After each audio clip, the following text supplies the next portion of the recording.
ایک یہودی نے اپنے بیٹے کو کہا، جاؤ سودا لے آؤ، تو وہ گیا۔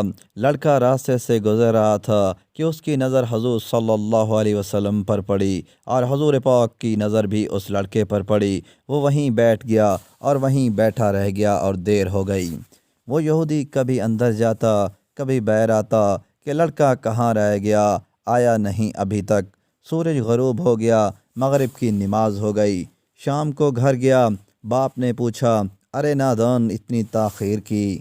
باپ بہت غصے میں کہ بڑا نادان اور پاگل ہے، میں نے کہا تھا جلدی آنا، تم اتنی دیر کر کے آئے ہو، اور تمہیں سودا لینے بھیجا تھا، تم خالی ہاتھ واپس آ گئے ہو، سودا کہاں ہے؟ بیٹا بولا، سودا تو میں خرید چکا ہوں۔ باپ، کیا پاگل آدمی ہو تم؟ میں نے تجھے سودا لینے بھیجا تھا، سودا تمہارے پاس آئے نہیں، اور کہتا ہے خرید چکا ہوں۔ بیٹا کہتا ہے، بابا یقین کریں، سودا خرید آیا ہوں۔ باپ بولا، تو دکھا کہاں ہے؟ بیٹے نے کہا، کاش تیرے پاس وہ آنکھ ہوتی تو تجھے دکھاتا میرا سودا کیا ہے۔ میرے بابا، میں تمہیں کیا بتاؤں، میں کیا سودا خرید لایا ہوں؟ باپ نے بولا، چل چھوڑ رہنے دے۔ وہ لڑکا روز نبی کریم صلی اللہ علیہ وسلم کی خدمت میں بیٹھنے لگا۔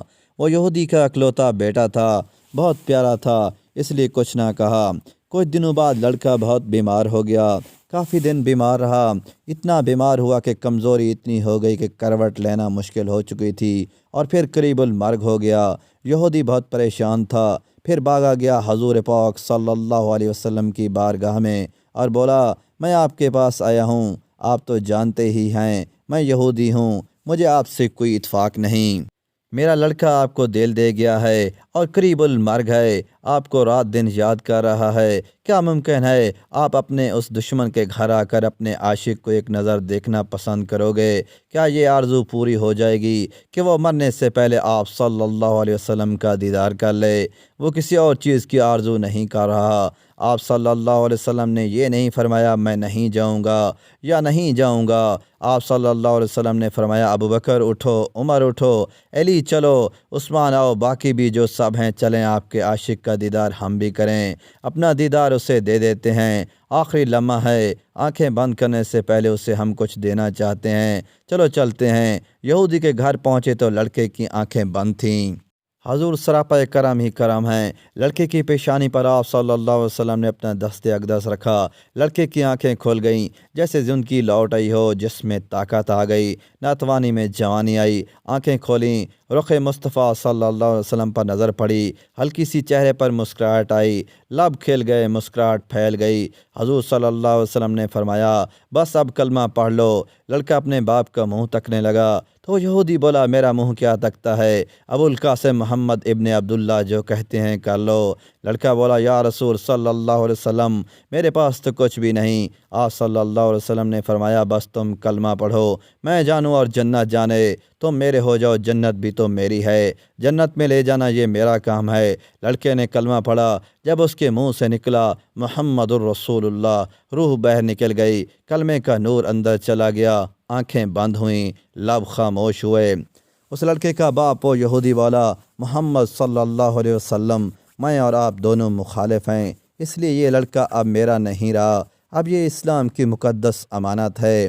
کا شانہ نبوت صلی اللہ علیہ وسلم سے اس کا جنازہ اٹھے تب یہ اس کی عزت ہے، لے جاؤ اس کو۔ پھر آپ صلی اللہ علیہ وسلم نے فرمایا، صدیق اٹھاؤ، عمر اٹھاؤ، عثمان آگے بڑھو، بلال آؤ تو صحیح، علی چلو، دو کندھا سب اٹھاؤ اسے۔ آقا علیہ السلام جب یہودی کے گھر سے نکلے تو یہ فرماتے جا رہے تھے، اس اللہ پاک کا شکر ہے جس نے میرے صدقے سے اس بندے کو بخش دیا، اس اللہ کا شکر ہے جس نے میرے صدقے سے اس بندے کو بخش دیا ہے۔ اللہ اکبر!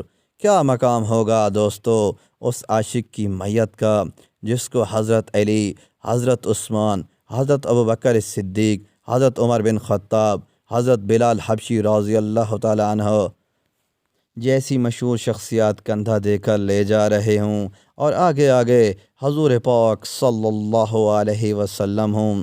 قبر تیار ہوئی، کفن پہنایا گیا، حضور پاک صلی اللہ علیہ وآلہ وسلم قبر کے اندر تشریف لے گئے، قبر میں کھڑے ہوئے اور کافی دیر کھڑے رہے اور پھر اپنے ہاتھوں سے اس عاشق کی میت کو اندر اتارا۔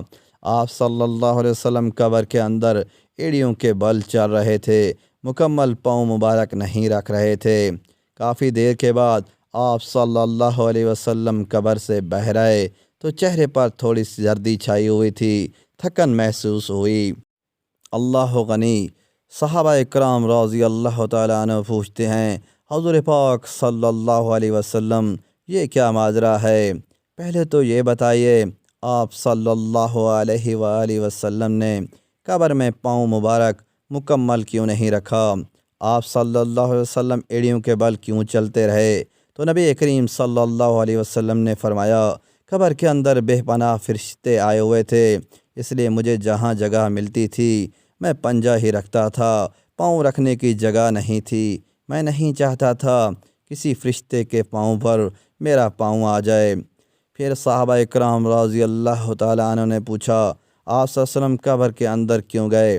ہمیں کہتے ہم چلے جاتے۔ تو سبحان اللہ، حضور پاک صلی اللہ علیہ وسلم نے خوبصورت جواب دیا کہ میں نے اس لڑکے کو بولا تھا نا تیری قبر کو جنت بناؤں گا، تو اب اسی قبر کو جنت بنانے قبر کے اندر چلا گیا تھا۔ تو پھر حضور صلی اللہ علیہ وسلم اتنے تھکے ہوئے کیوں تھے؟ آپ تھکا اس لیے وہ ہوں کہ فرشتے اور حوریں اس عاشق کے دیدار کے لیے آ رہے تھے اور میرے وجود سے لگ لگ کر گزر رہے تھے، اس وجہ سے مجھے تھکن ہو گئی تھی۔